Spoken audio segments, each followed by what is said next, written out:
हमारे channel detective stories में आपका हार्दिक स्वागत है। हम ब्रिक्सटन रोड, सरे के लिए रवाना हुए। ब्रिक्सटन लंदन के बाहरी इलाके में एक शांत ग्रामीण इलाका था, जहां छोटे छोटे फार्म हाउस और हरे भरे खेत थे। शहर की भीड़ भाड़ और शोरगुल से दूर यहां की हवा में एक अलग ही ताजगी थी। रास्ते में होम्स ने अपनी आदत के अनुसार आसपास के दृश्यों का बारीकी से अवलोकन किया। उन्होंने हर छोटे से छोटे विवरण पर ध्यान दिया। खेतों में काम करते किसान, सड़कों पर खेलते बच्चे और घरों की खिड़कियों से झांकती क्रिसमस की सजावट। उनके लिए हर चीज एक सुराग थी, एक पहेली का टुकड़ा जो बड़ी तस्वीर को पूरा करने में मदद करता था।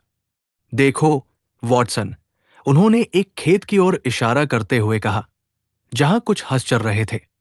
ये हंस अपनी चाल ढाल और व्यवहार से शहर के हंसों से अलग है। इनकी मांसपेशियां अधिक विकसित है और इनकी उड़ान अधिक शक्तिशाली है।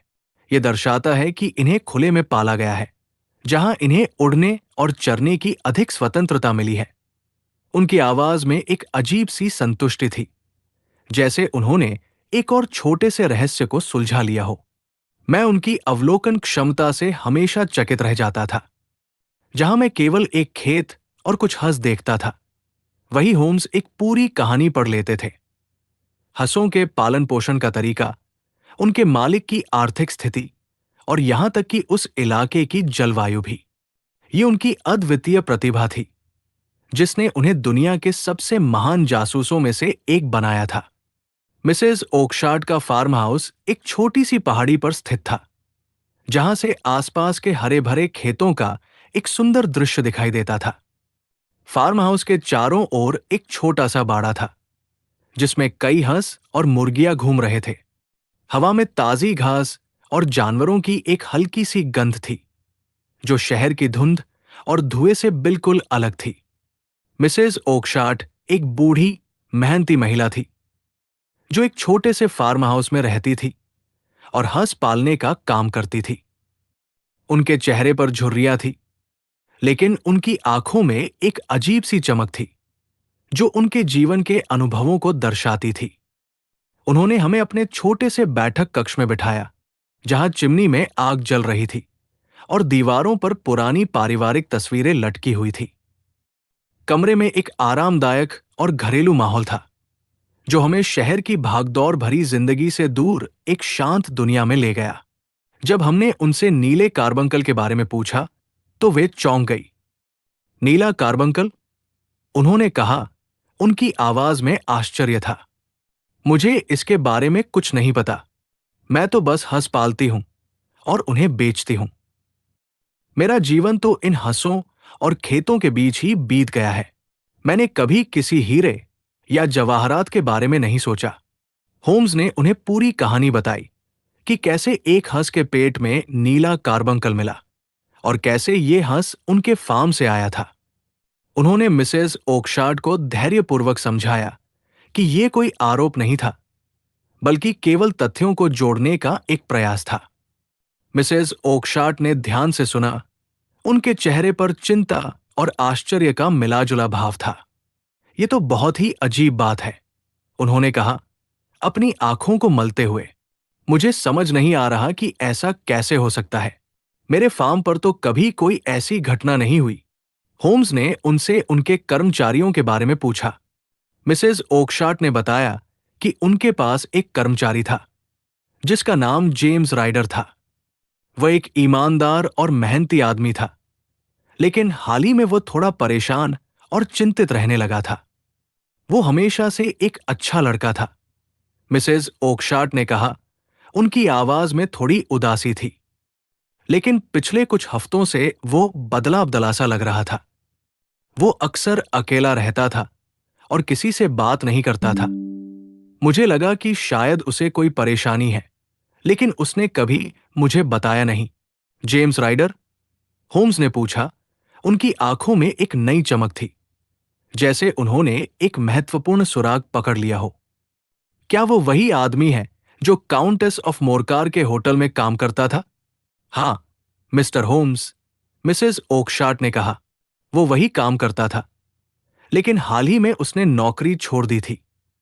मुझे नहीं पता कि क्यों। उसने कहा कि उसे शहर में कोई और काम मिल गया है, लेकिन मुझे लगा कि वो कुछ छिपा रहा है। वो बहुत जल्दी में था, जैसे किसी चीज से भाग रहा हो। होम्स ने मुस्कुराते हुए कहा, मुझे लगता है कि हमें जेम्स राइडर से मिलना होगा। मुझे लगता है कि वो हमें इस मामले के बारे में बहुत कुछ बता सकता है। होम्स ने अपनी जीत का आनंद लिया, लेकिन बिना किसी घमंड के। उनके चेहरे पर एक हल्की सी मुस्कान थी, जो ये दर्शाती थी कि वे अब रहस्य के बहुत करीब पहुंच चुके थे। मिसेस ओकशार्ट ने हमें बताया कि जेम्स राइडर का एक दोस्त था, जिसका नाम मॉरिसन था, और वो शहर में एक छोटे से कमरे में रहता था। उन्होंने हमें मॉरिसन का पता दिया, और हम तुरंत ब्रिक्सटन से लंदन के लिए रवाना हो गए। रास्ते में होम्स ने अपनी पाइप जलाई और धुएं के छल्ले हवा में छोड़ने लगे। उनके चेहरे पर एक गहरी सोच का भाव था, जैसे वे सभी टुकड़ों को एक साथ जोड़ने की कोशिश कर रहे हों। तो वॉटसन, उन्होंने कहा, अब हमारे पास एक पूरी तस्वीर है। जॉन हॉनर, प्लम्बर, जिसे चोरी के आरोप में गिरफ्तार किया गया है, निर्दोष है। असली चोर जेम्स राइडर है, जिसने कार्बंकल को चोरी किया और उसे हंस के पेट में छिपा दिया। लेकिन सवाल यह है कि उसने ऐसा क्यों किया और वो इतना घबराया हुआ क्यों था। ये एक ऐसा पहलू है जिसे हमें समझना होगा। मैंने उनकी बात से सहमति व्यक्त की। लेकिन होम्स, अगर जेम्स राइडर ने कार्बंकल को चोरी किया, तो उसने उसे हंस के पेट में क्यों छिपाया? वो उसे अपने साथ क्यों नहीं ले गया? यही तो रहस्य है, वॉटसन, होम्स ने कहा। जेम्स राइडर ने कार्बंकल को चोरी किया, लेकिन जब वो होटल से भाग रहा था, तो उसने देखा कि पुलिस उसका पीछा कर रही है। वो घबरा गया और उसने कार्बंकल को अपने हंस के पेट में छिपा दिया। वो सोच रहा था कि वो हंस को अपने साथ ले जाएगा और फिर कार्बंकल को बेच देगा।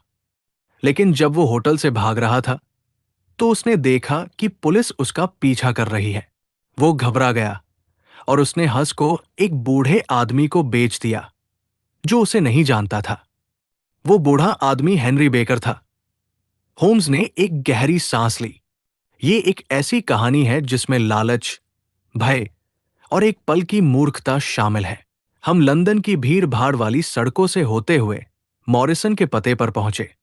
ये एक पुरानी, टूटी फूटी इमारत थी, जिसकी खिड़कियों पर धूल जमी हुई थी और दीवारों पर काई लगी हुई थी। इमारत के अंदर हवा में सीलन और गरीबी की एक अजीब सी गंध थी। हमने सीढ़ियां चढ़ी और मॉरिसन के कमरे का दरवाजा खटखटाया। मॉरिसन ने दरवाजा खोला।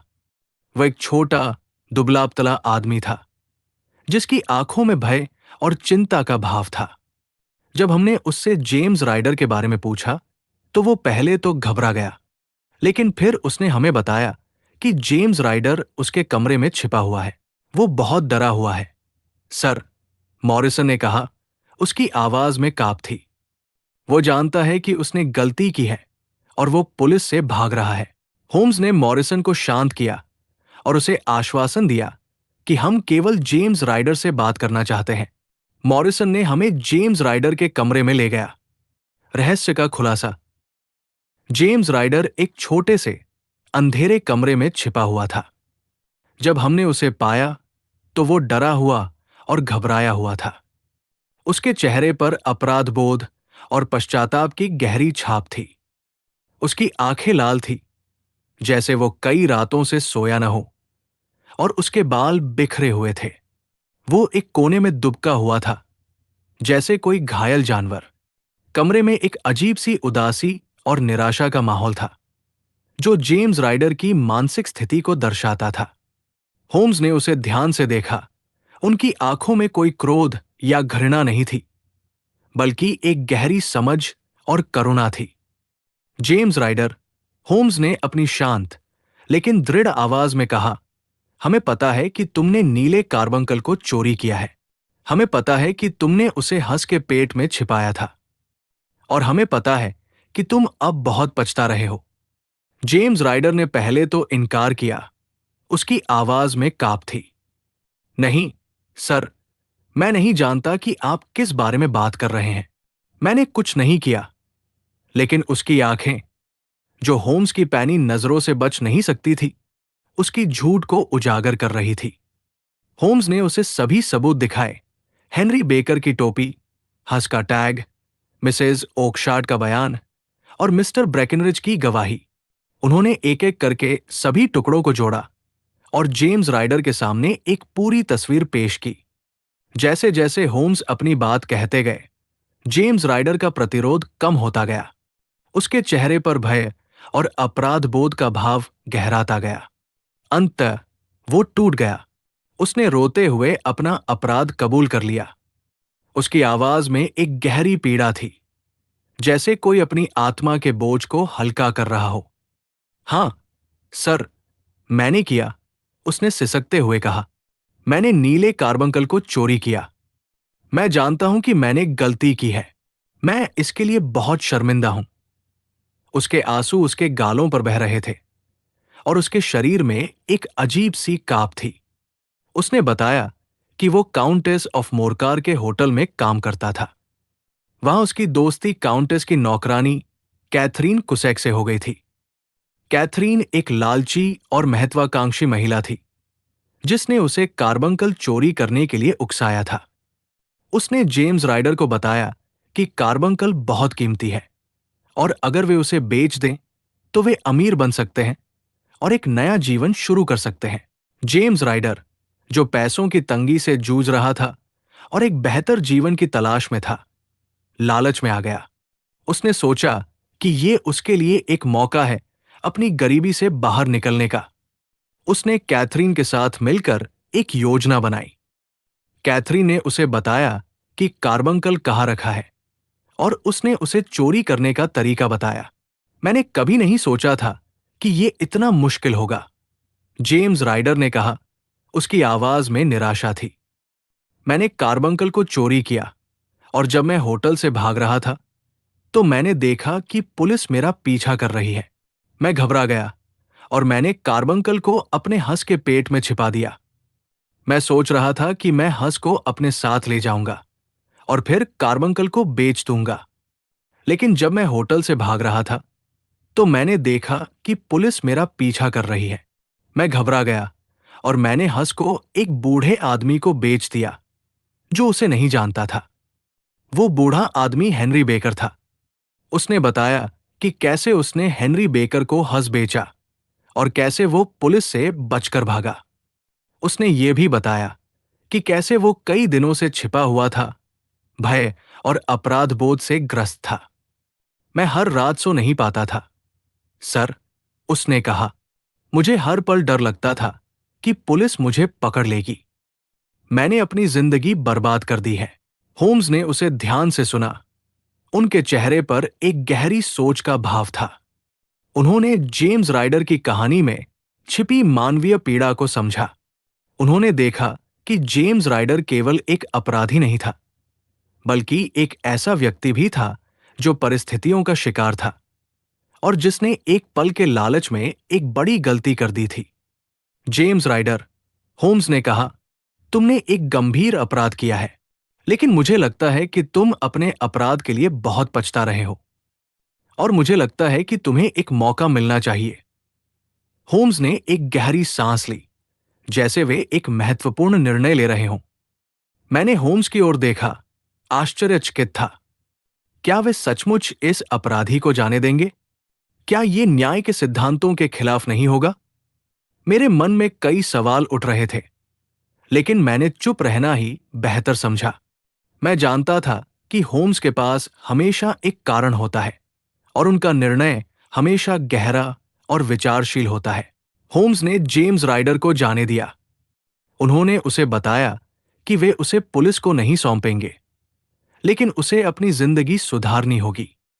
तुम्हें एक नया जीवन शुरू करना होगा, जेम्स राइडर, होम्स ने कहा। तुम्हें अपनी गलतियों से सीखना होगा और एक ईमानदार आदमी बनना होगा। अगर तुम ऐसा करोगे तो मैं तुम्हें विश्वास दिलाता हूं कि तुम एक बेहतर इंसान बनोगे। जेम्स राइडर ने होम्स को धन्यवाद दिया। उसकी आंखों में कृतज्ञता के आंसू थे। मैं आपको कभी नहीं भूलूंगा, सर, उसने कहा। आपने मुझे एक नया जीवन दिया है। मैं आपको निराश नहीं करूंगा। वो वहां से चला गया। उसके कदमों में एक नई आशा थी। समापन। हम बेकर स्ट्रीट पर वापस आ गए। क्रिसमस की रात थी और लंदन की सड़कें शांत थी। चिमनी की आग की सुनहरी रोशनी दीवारों पर नाच रही थी और लकड़ी के जलने की धीमी चटकने की आवाज एक आरामदायक संगीत की तरह लग रही थी। बाहर बर्फ अभी भी धीरे धीरे गिर रही थी और शहर एक शांत, रहस्यमय आवरण में लिपटा हुआ था। होम्स अपनी कुर्सी पर बैठे थे। उनकी आंखें बंद थी और उनके चेहरे पर एक गहरी सोच का भाव था।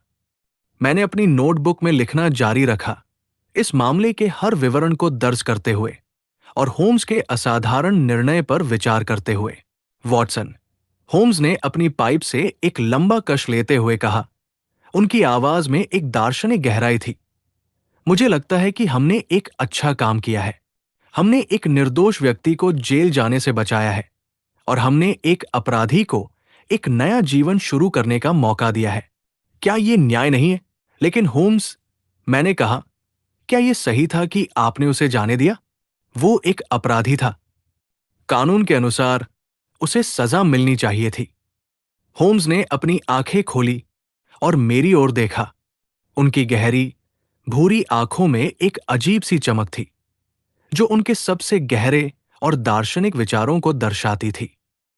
देखो, वॉटसन, उन्होंने कहा, न्याय केवल कानून की मोटी-मोटी किताबों में नहीं, बल्कि मानव हृदय की गहराइयों में भी पाया जाता है।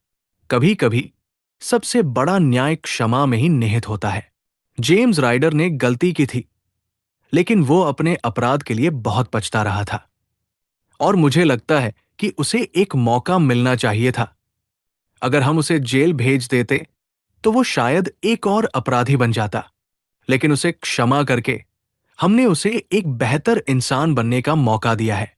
उनकी बातें हमेशा मुझे एक नए और गहरे दृष्टिकोण से सोचने पर मजबूर कर देती थी। वे केवल एक जासूस नहीं थे, बल्कि एक दार्शनिक भी थे जो मानव स्वभाव की जटिलताओं और कमजोरियों को गहराई से समझते थे। मुझे पता था कि यह क्रिसमस का मौसम था और इस मौसम में होम्स का मानवीय पक्ष, जो अक्सर उनकी तार्किक कठोरता के पीछे छिपा रहता था, और भी अधिक उजागर होता था। वे हमेशा न्याय के साथ साथ दया और क्षमा के महत्व पर भी जोर देते थे, खासकर उन लोगों के लिए जो परिस्थितियों के शिकार होते थे। उनकी कठोर बाहरी परत के नीचे एक संवेदनशील हृदय धड़कता था जो मानव पीड़ा को समझता था। सोचो, वॉटसन, होम्स ने अपनी पाइप को एक तरफ रखते हुए कहा, अगर हम हर अपराधी को केवल सजा देते रहें तो क्या हम कभी अपराध को पूरी तरह से खत्म कर पाएंगे? मुझे नहीं लगता। अपराध को खत्म करने के लिए हमें उसके मूल कारणों को समझना होगा। गरीबी, लालच, भय और निराशा। और हमें उन लोगों को भी मौका देना होगा जो अपनी गलतियों से सीखना चाहते हैं। मैंने अपनी नोटबुक में फिर से लिखना शुरू किया, इस बार होम्स के शब्दों को अपने विचारों में शामिल करते हुए। मुझे एक अजीब सा एहसास हो रहा था कि यह मामला, जो अभी तक हमारे सामने आया भी नहीं था, मेरे लिए एक महत्वपूर्ण सबक लेकर आएगा और मैं हमेशा की तरह उस सबक को सीखने के लिए पूरी तरह से तैयार था। लंदन की सर्द हवा में एक नए रहस्य की आहट थी और मैं जानता था कि होम्स उसे सुलझाने के लिए अपनी पूरी क्षमता लगा देंगे। ये कहानी, नीले कार्बंकल का रहस्य, केवल एक चोरी और उसकी जांच की कहानी नहीं थी। ये मानव स्वभाव की जटिलताओं, लालच, पश्चाताप और अंततः क्षमा की कहानी थी। यह हमें सिखाती है कि कभी-कभी सबसे बड़ा न्याय कानून की कठोरता में नहीं, बल्कि मानवीय करुणा और समझ में निहित होता है। होम्स ने इस मामले में न केवल एक चोर को पकड़ा, बल्कि एक आत्मा को भी बचाया, उसे एक नया जीवन शुरू करने का मौका दिया। और यही शायद उनकी सबसे बड़ी जीत थी। लंदन की सर्द रातों में, जब बर्फ धीरे धीरे गिरती है और शहर एक शांत, रहस्यमय आवरण में लिपट जाता है, तो मुझे अक्सर उस क्रिसमस की रात की याद आती है। मुझे याद आता है होम्स का शांत चेहरा, उनकी पाइप से उठता धुआं और उनकी गहरी दार्शनिक बातें। और मुझे याद आता है वो नीला कार्बंकल जो एक छोटे से हंस के पेट में छिपा हुआ था और जिसने हमें मानव हृदय की गहराइयों में छिपे रहस्यों और सच्चाइयों से परिचित कराया। ये एक ऐसी कहानी थी जो हमेशा मेरे साथ रहेगी। एक ऐसी कहानी जो मुझे हमेशा याद दिलाएगी कि दुनिया में न्याय और दया दोनों का अपना महत्व है, और ये भी कि कभी कभी सबसे अंधेरे कोनों में भी आशा की एक किरण छिपी होती है जो हमें सही रास्ते पर ले जाती है। ये कहानी हमें ये भी सिखाती है कि कैसे छोटी छोटी घटनाएं, जैसे एक खोई हुई टोपी और एक हंस, एक बड़े रहस्य को उजागर कर सकती है। होम्स की अवलोकन क्षमता और तार्किक सोच ने उन्हें उन सुरागों को जोड़ने में मदद की जिन्हें कोई और नहीं देख पाता। उन्होंने न केवल अपराध को सुलझाया, बल्कि उसके पीछे के मानवीय पहलुओं को भी समझा। उन्होंने जेम्स राइडर के लालच और भय को समझा और उसे क्षमा करने का निर्णय लिया, ये जानते हुए कि पश्चाताप ही सबसे बड़ी सजा है। इस मामले ने मुझे वॉटसन को, होम्स की प्रतिभा और उनके मानवीय पक्ष को और भी गहराई से समझने का मौका दिया। मैंने देखा कि कैसे वे केवल तथ्यों और सबूतों पर ही नहीं, बल्कि मानव स्वभाव की जटिलताओं पर भी ध्यान देते थे। उनकी न्याय की अवधारणा केवल कानून के दायरे तक सीमित नहीं थी, बल्कि उसमें दया और करुणा का भी समावेश था। ये एक ऐसा अनुभव था जिसने मेरी सोच को बदल दिया और मुझे ये सिखाया कि दुनिया उतनी सीधी नहीं है जितनी दिखती है, और हर कहानी के कई पहलू होते हैं। क्रिसमस की भावना, जो आमतौर पर खुशी और उत्सव से जुड़ी होती है, इस मामले में एक अलग ही रूप में सामने आई। ये क्षमा, समझ और नए सिरे से शुरुआत करने की भावना थी। जेम्स राइडर को एक नया मौका मिला और जॉन हॉनर, जो निर्दोष था, को न्याय मिला। ये सब होम्स की असाधारण बुद्धि और उनके मानवीय दृष्टिकोण के कारण संभव हुआ। और इस तरह नीले कार्बंकल का रहस्य, जो एक छोटे से अपराध के रूप में शुरू हुआ था, एक गहरे मानवीय नाटक में बदल गया जिसने हमें जीवन के कुछ सबसे महत्वपूर्ण सबक सिखाए। ये कहानी हमेशा मेरे दिल में एक विशेष स्थान रखेगी, क्योंकि इसने मुझे शर्लॉक होम्स की महानता और उनके अद्वितीय चरित्र को और भी करीब से जानने का अवसर दिया। होम्स की ये दार्शनिक सोच केवल इस मामले तक सीमित नहीं थी। वे अक्सर जीवन के बड़े सवालों पर विचार करते थे, और उनकी हर जांच केवल एक पहेली को सुलझाना नहीं होती थी, बल्कि मानव अस्तित्व के गहरे अर्थों को समझना भी होता था। वे जानते थे कि कानून और व्यवस्था केवल समाज के बाहरी ढांचे को बनाए रख सकते हैं, लेकिन सच्ची शांति और सद्भाव तभी आ सकता है जब लोग एक दूसरे को समझें और क्षमा करें। उस रात, जब लंदन की सर्द हवा खिड़की के शीशों से टकरा रही थी और चिमनी की आग की लपटें धीमी हो रही थी, मैंने महसूस किया कि होम्स ने मुझे केवल एक जासूसी मामले का साक्षी नहीं बनाया था, बल्कि जीवन के एक गहरे सत्य से भी परिचित कराया था। उन्होंने मुझे सिखाया कि न्याय केवल सजा देने में नहीं, बल्कि सुधारने में भी है, और ये कि हर इंसान, चाहे उसने कितनी भी बड़ी गलती क्यों न की हो, एक दूसरे मौके का हकदार होता है। ये विचार मेरे मन में गहराई तक उतर गया। मैंने अपनी नोटबुक बंद। अगली सुबह, जब सूरज की किरणें खिड़की से कमरे में झांक रही थी और लंदन की सड़कें फिर से जीवन से भर रही थी, मैंने महसूस किया कि मैं एक नए व्यक्ति के रूप में जागा था। नीले कार्बंकल का रहस्य मेरे लिए केवल एक कहानी नहीं थी, बल्कि एक अनुभव था जिसने मुझे बदल दिया था।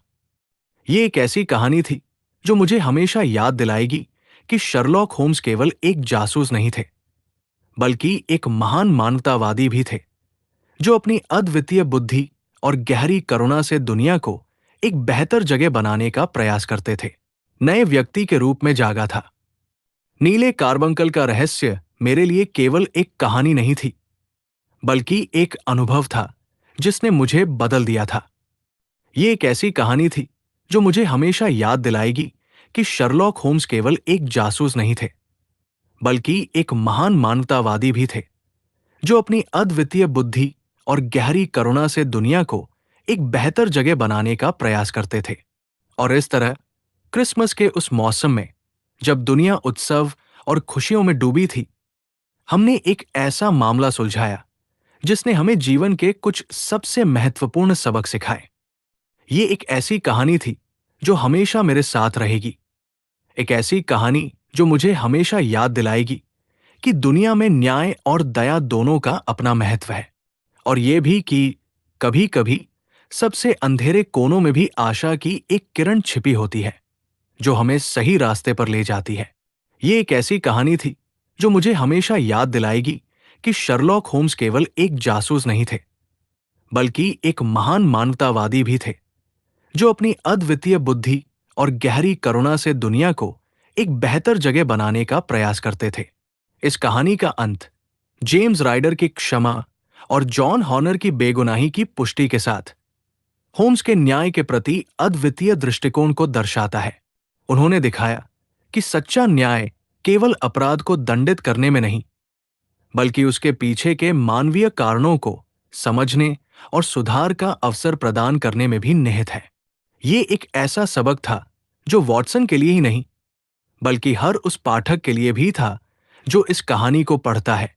लंदन की सड़कों पर, जहां अनगिनत कहानियां रोज जन्म लेती हैं और मर जाती हैं, नीले कार्बंकल का रहस्य एक ऐसी कहानी बन गई जो समय की कसौटी पर खरी उतरी।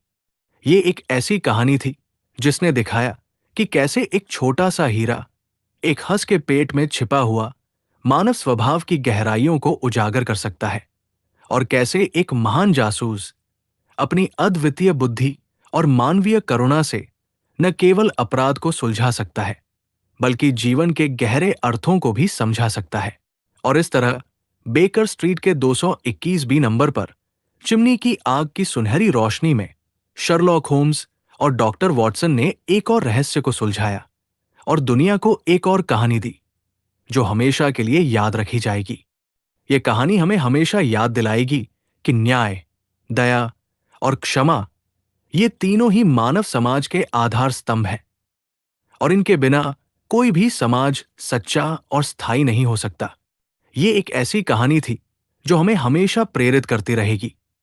एक ऐसी कहानी जो हमें हमेशा ये सिखाएगी कि जीवन में सबसे महत्वपूर्ण चीज क्या है।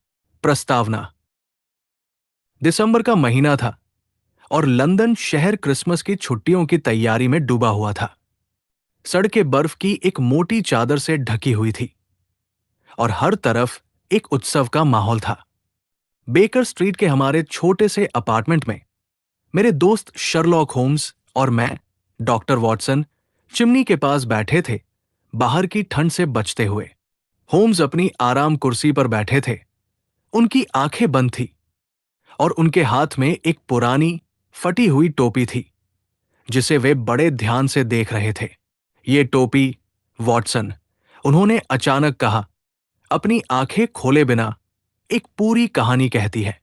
ये केवल एक पुरानी टोपी नहीं है, बल्कि एक इंसान के जीवन का एक टुकड़ा है, उसकी आदतों, उसकी सामाजिक स्थिति और यहां तक कि उसके चरित्र का भी एक प्रतिबिंब है। मैं हमेशा की तरह उनकी इस अजीबोगरीब आदत से थोड़ा हैरान था। होम्स के लिए हर चीज एक पहेली थी, एक रहस्य जिसे सुलझाने के लिए वे अपनी असाधारण तार्किक शक्तियों का उपयोग करते थे।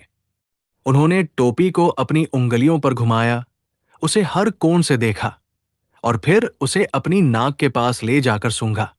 इस टोपी का मालिक एक बुद्धिमान व्यक्ति है, उन्होंने कहा, लेकिन हाल ही में उसकी किस्मत अच्छी नहीं रही है। वो एक समय में अमीर था, लेकिन अब वो गरीबी में जी रहा है। वो एक गतिहीन जीवन जीता है और शायद ही कभी बाहर निकलता है। और सबसे महत्वपूर्ण बात, उसकी पत्नी अब उससे प्यार नहीं करती। मैं उनकी बातों को सुनकर हैरान रह गया। होम्स, तुम ये सब कैसे कह सकते हो? ये तो सिर्फ एक पुरानी टोपी है। होम्स मुस्कुराए। उनकी आंखों में एक शरारती चमक थी। देखो, वॉटसन, ये टोपी अच्छी गुणवत्ता की है, लेकिन ये बहुत पुरानी और घिसी हुई है। इसका मतलब है कि इसका मालिक एक समय में अमीर था, लेकिन अब वो नई टोपी नहीं खरीद सकता। इस पर धूल की एक मोटी परत है, जो ये दर्शाती है कि ये लंबे समय से इस्तेमाल नहीं हुई है। और देखो, इस पर एक छोटा सा छेद है, जहां एक पिन लगा हुआ था। ये पिन एक शोक का प्रतीक है, जिसका अर्थ है कि इसके मालिक ने हाल ही में किसी प्रियजन को खो दिया है। और अंत में इस पर शराब के कुछ दाग हैं, जो ये दर्शाते हैं कि इसका मालिक बहुत अधिक शराब पीता है। एक आदमी जो इतना अधिक शराब पीता है, उसकी पत्नी उससे कैसे प्यार कर सकती है? मैं उनकी तार्किक क्षमता से एक बार फिर प्रभावित हुआ। उन्होंने एक साधारण सी टोपी से इतनी सारी जानकारी निकाल ली थी, जितनी मैं शायद एक पूरे दिन की जांच के बाद भी नहीं निकाल पाता। ये उनकी अद्वितीय प्रतिभा थी, जिसने उन्हें दुनिया का सबसे महान जासूस बनाया था। तभी दरवाजे पर दस्तक हुई। हमारा दोस्त इंस्पेक्टर पीटरसन अंदर आया।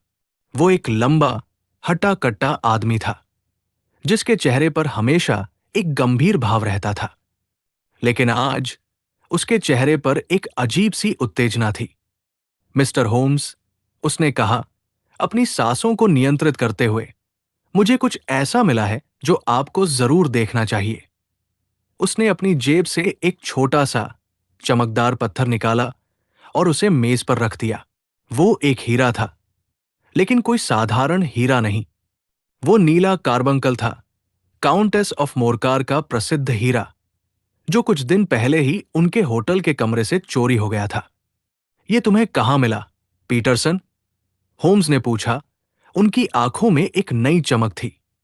एक हंस के पेट में, मिस्टर होम्स, पीटरसन ने कहा। एक हंस जिसे मैं क्रिसमस के खाने के लिए घर ले जा रहा था। और इस तरह एक साधारण सी दिखने वाली घटना, एक खोई हुई टोपी और एक हंस, एक ऐसे रहस्य की शुरुआत बनी जिसने हमें लंदन की अंधेरी गलियों और क्रिसमस की भीड़-भाड़ वाली सड़कों पर एक रोमांचक यात्रा पर ले गया। ये एक ऐसी कहानी थी जिसमें लालच, भय और एक पल की मूर्खता शामिल थी, और जिसने हमें मानव स्वभाव की जटिलताओं के बारे में बहुत कुछ सिखाया। मामले की शुरुआत, इंस्पेक्टर पीटरसन ने हमें पूरी कहानी बताई। क्रिसमस की सुबह जब वो अपने घर लौट रहा था, तो उसने देखा कि कुछ गुंडे एक बूढ़े आदमी को परेशान कर रहे हैं। बूढ़ा आदमी अपनी रक्षा करने की कोशिश कर रहा था, लेकिन वो अकेला था और गुंडे उस पर हावी हो रहे थे। पीटरसन ने हस्तक्षेप किया और गुंडों को भगा दिया। जब सब कुछ शांत हो गया, तो बूढ़े आदमी ने पीटरसन को धन्यवाद दिया। उसने बताया कि वो अपने क्रिसमस के खाने के लिए एक हंस ले जा रहा था, लेकिन लड़ाई के दौरान वो हंस कहीं खो गया। पीटरसन ने उसे आश्वासन दिया कि वो हंस को ढूंढ लेगा। बूढ़े आदमी ने अपनी टोपी वहीं छोड़ दी थी और पीटरसन ने उसे उठा लिया। उसने सोचा कि वो टोपी और हंस दोनों को उसके मालिक तक पहुंचा देगा। लेकिन जब उसने हंस को काटा, तो उसके पेट में उसे नीला कार्बंकल मिला। ये तो बहुत ही अजीब बात है, होम्स ने कहा, अपनी ठोड़ी को सहलाते हुए। एक हंस के पेट में एक कीमती हीरा, ये तो किसी परी कथा की तरह लगता है। उन्होंने पीटरसन से बूढ़े आदमी के बारे में पूछा। पीटरसन ने बताया कि वो उसे नहीं जानता था, लेकिन उसने उसकी टोपी पर एक नाम देखा था, Henry Baker. Henry Baker, Holmes ने दोहराया। ये नाम हमें इस मामले को सुलझाने में मदद कर सकता है। हमें इस आदमी को ढूंढना होगा। उन्होंने टोपी को फिर से उठाया और उसे ध्यान से देखने लगे। ये टोपी हमें हेनरी बेकर के बारे में बहुत कुछ बता सकती है, वॉटसन। देखो, ये एक अच्छी गुणवत्ता की रेशम की टोपी है, लेकिन ये बहुत पुरानी और घिसी हुई है। इसका मतलब है कि हेनरी बेकर एक समय में अमीर थे, लेकिन अब वे गरीबी में जी रहे हैं। इस पर धूल की एक मोटी परत है, जो ये दर्शाती है कि ये लंबे समय से इस्तेमाल नहीं हुई है। और देखो, इस पर एक छोटा सा छेद है, जहां एक पिन लगा हुआ था। ये पिन एक शोक का प्रतीक है, जिसका अर्थ है कि हेनरी बेकर ने हाल ही में किसी प्रियजन को खो दिया है। और अंत में इस पर शराब के कुछ दाग हैं, जो ये दर्शाते हैं कि हेनरी बेकर बहुत अधिक शराब पीते हैं। तो हमारे पास एक ऐसा व्यक्ति है जो बुद्धिमान है, लेकिन गरीब है, जो एक गतिहीन जीवन जीता है और जो बहुत अधिक शराब पीता है, मैंने कहा। ये तो बहुत अधिक जानकारी नहीं है, होम्स। नहीं, वॉटसन, ये बहुत अधिक जानकारी है, होम्स ने कहा। ये हमें हेनरी बेकर की एक पूरी तस्वीर देती है। अब हमें केवल उसे ढूंढना है। उन्होंने अखबार में एक विज्ञापन दिया जिसमें लिखा था कि जिसे भी एक खोई हुई टोपी और एक हंस मिला हो, वो बेकर स्ट्रीट के 221 बी पर संपर्क करे। अगले दिन एक बूढ़ा आदमी हमारे अपार्टमेंट में आया। वो लंबा और पतला था, जिसके चेहरे पर झुर्रियां थी और आंखों में एक उदासी थी। उसने अपना नाम हेनरी बेकर बताया। मुझे पता चला है कि आपको मेरी खोई हुई टोपी और हंस मिला है, उसने कहा। उसकी आवाज में एक उम्मीद थी। होम्स ने उसे टोपी और एक नया हंस दिया। हेनरी बेकर ने उन्हें धन्यवाद दिया और वहां से चला गया। तो ये था हेनरी बेकर, मैंने कहा, लेकिन वो तो निर्दोष लग रहा था। हाँ, वॉटसन, वो निर्दोष है, होम्स ने कहा, लेकिन उसने हमें एक महत्वपूर्ण सुराग दिया है। उसने हमें बताया कि उसने हंस कहां से खरीदा था। हेनरी बेकर ने बताया था कि उसने हंस कोवेंट गार्डन के एक बाजार से खरीदा था, एक पब के मालिक से जिसका नाम विंडीगेट था। तो अब हमें कोवेंट गार्डन जाना होगा, वॉटसन, होम्स ने कहा, अपनी जैकेट पहनते हुए, और हमें विंडीगेट से मिलना होगा। मुझे लगता है कि वो हमें इस मामले के बारे में और भी बहुत कुछ बता सकता है। जांच। हम कोवेंट गार्डन के लिए रवाना हुए। यह लंदन का एक प्रसिद्ध बाजार था जहां हर तरह की चीजें बिकती थी। फल, सब्जियां, मांस और यहां तक कि क्रिसमस की सजावट भी। बाजार में बहुत भीड़ थी और हर तरफ एक उत्सव का माहौल था। हमने विंडीगेट के पब को ढूंढ निकाला। ये एक छोटा, पुराना पब था जिसकी दीवारों पर शिकार के चित्र लगे हुए थे और हवा में शराब और तंबाकू की एक तेज गंध थी। विंडीगेट एक मोटा, हंसमुख आदमी था जिसके चेहरे पर हमेशा एक मुस्कान रहती थी। जब हमने उससे हंस के बारे में पूछा तो वो थोड़ा हैरान हुआ। हंस, उसने कहा, अपनी मोटी भौहों को सिकोड़ते हुए। मैं तो हर रोज सैकड़ों हंस बेचता हूं। मुझे कैसे याद रहेगा कि मैंने कौन सा हंस किसे बेचा? होम्स ने उसे नीले कार्बंकल के बारे में बताया। विंडीगेट की आंखें आश्चर्य से फैल गई। नीला कार्बंकल, एक हंस के पेट में? यह तो अविश्वसनीय है। उसने हमें बताया कि वो अपने हंस ब्रिक्सटन के एक फार्म से खरीदता है जिसकी मालिक मिसेज ओकशाट है। तो अब हमें ब्रिक्सटन जाना होगा, वॉटसन, होम्स ने कहा, अपनी नोटबुक में कुछ लिखते हुए, और हमें मिसेज ओकशाट से मिलना होगा। मुझे लगता है कि हम अब रहस्य के बहुत करीब पहुंच रहे हैं। हम ब्रिक्सटन के लिए रवाना हुए। ये लंदन के बाहरी इलाके में एक शांत, ग्रामीण इलाका था जहां छोटे छोटे फार्म हाउस और हरे भरे खेत थे। मिसेज ओकशाट एक बूढ़ी, मेहनती महिला थी जो एक छोटे से फार्म हाउस में रहती थी और हंस पालने का काम करती थी। जब हमने उनसे नीले कार्बंकल के बारे में पूछा तो वे चौंक गई। नीला कार्बंकल, उन्होंने कहा, मुझे इसके बारे में कुछ नहीं पता। मैं तो बस हंस पालती हूं और उन्हें बेचती हूं। होम्स ने उनसे उनके कर्मचारियों के बारे में पूछा। मिसेज ओकशाट ने बताया कि उनके पास एक कर्मचारी था जिसका नाम जेम्स राइडर था। वह एक ईमानदार और मेहनती आदमी था, लेकिन हाल ही में वो थोड़ा परेशान और चिंतित रहने लगा था। James rider? होम्स ने पूछा। उनकी आंखों में एक नई चमक थी। क्या वो वही आदमी है जो काउंटेस ऑफ मोरकार के होटल में काम करता था? हाँ, मिस्टर होम्स, मिसेस ओकशाट ने कहा, वो वही काम करता था, लेकिन हाल ही में उसने नौकरी छोड़ दी थी। होम्स ने मुस्कुराते हुए कहा, मुझे लगता है कि हमें जेम्स राइडर से मिलना होगा।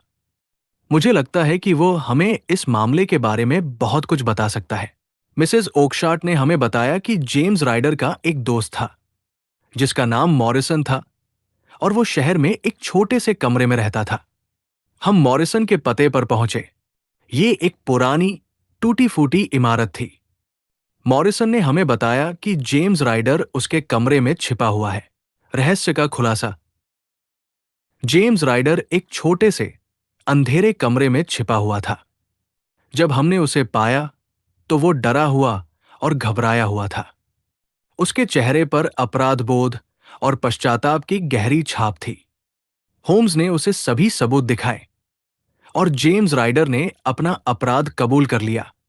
उसने बताया कि वो काउंटेस ऑफ मोरकार के होटल में काम करता था। वहां उसकी दोस्ती काउंटेस की नौकरानी कैथरीन कुसैक से हो गई थी। कैथरीन ने उसे कार्बंकल चोरी करने के लिए उकसाया था। जेम्स राइडर लालच में आ गया। उसने कार्बंकल को चोरी किया और जब वो होटल से भाग रहा था तो उसने देखा कि पुलिस उसका पीछा कर रही है। वो घबरा गया और उसने कार्बंकल को अपने हंस के पेट में छिपा दिया। वो सोच रहा था कि वो हंस को अपने साथ ले जाएगा और फिर कार्बंकल को बेच देगा। लेकिन जब वो होटल से भाग रहा था तो उसने देखा कि पुलिस उसका पीछा कर रही है।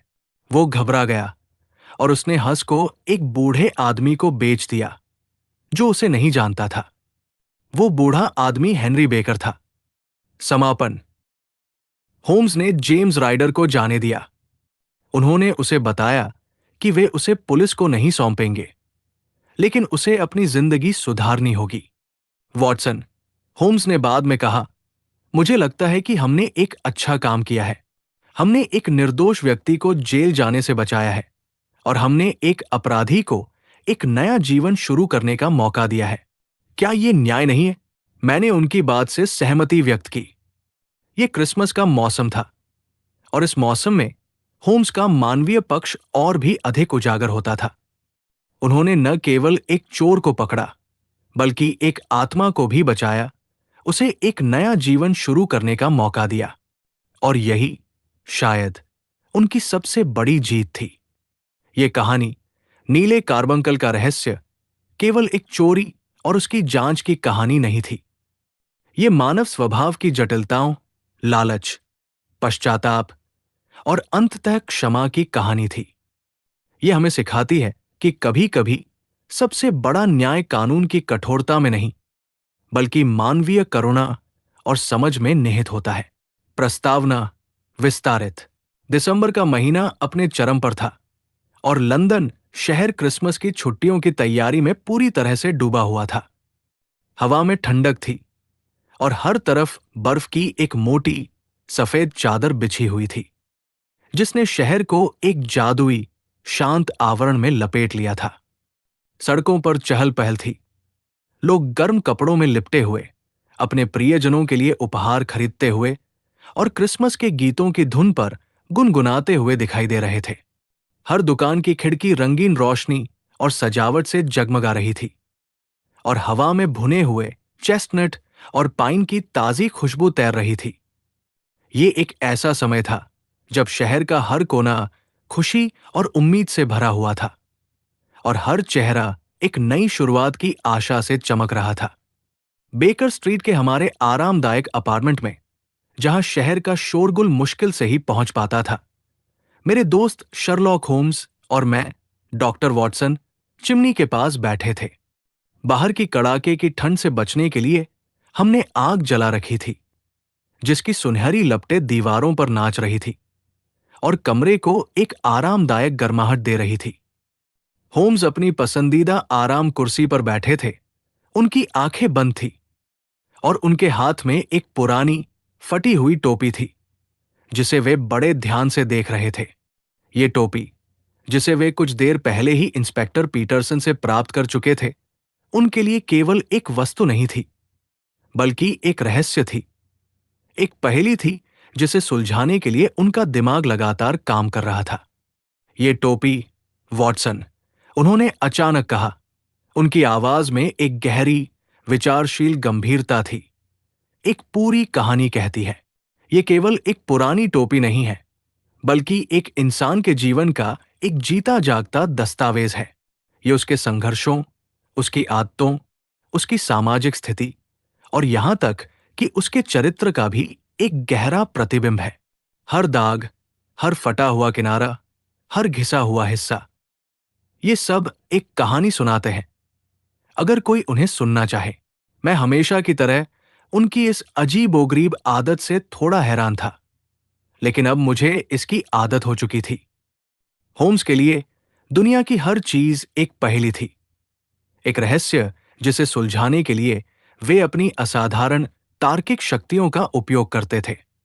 उन्होंने टोपी को अपनी उंगलियों पर धीरे से घुमाया, उसे हर कोण से देखा, जैसे कोई वैज्ञानिक किसी दुर्लभ नमूने का विश्लेषण कर रहा हो।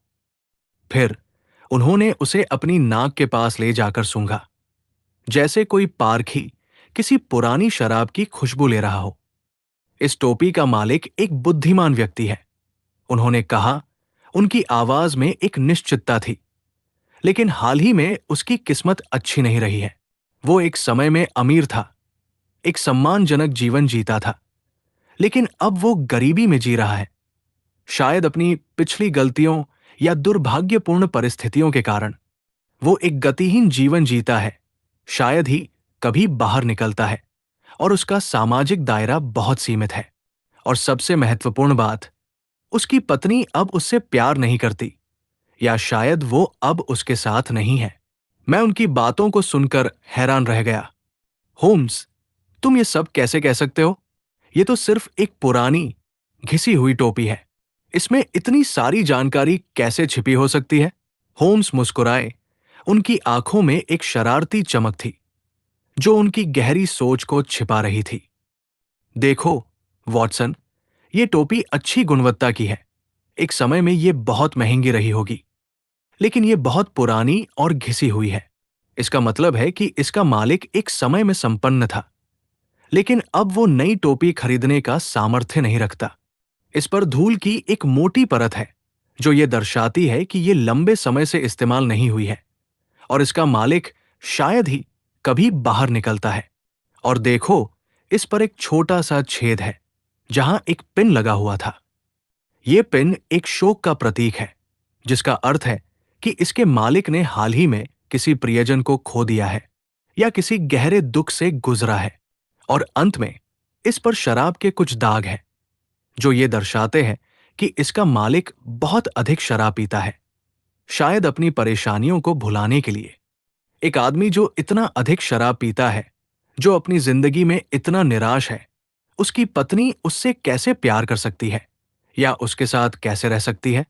ये सब एक दुखद कहानी के टुकड़े हैं, वॉटसन, जो इस टोपी में छिपे हैं। मैं उनकी तार्किक क्षमता से एक बार फिर प्रभावित हुआ।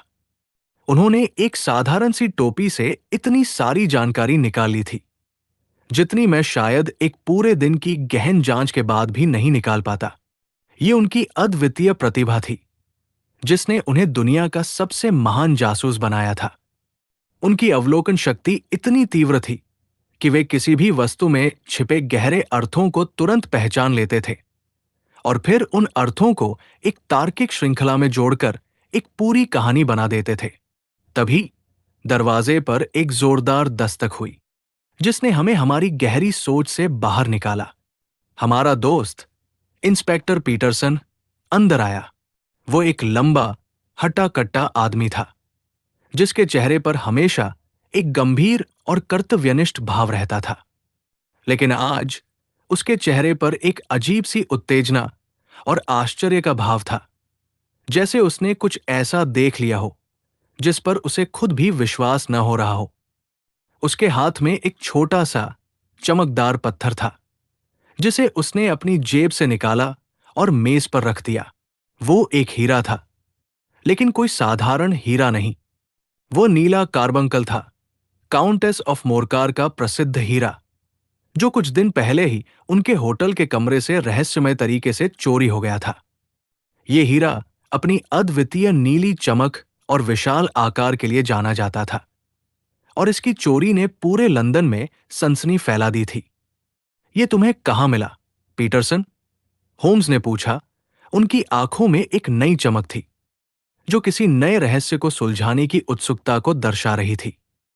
उनकी आवाज में एक हल्की सी उत्तेजना थी, जो शायद ही कभी सुनाई देती थी। एक हंस के पेट में, मिस्टर होम्स, पीटरसन ने कहा, उसकी आवाज में अभी भी आश्चर्य का भाव था। एक हंस जिसे मैं क्रिसमस के खाने के लिए घर ले जा रहा था। ये अविश्वसनीय है। मुझे खुद भी विश्वास नहीं हो रहा है।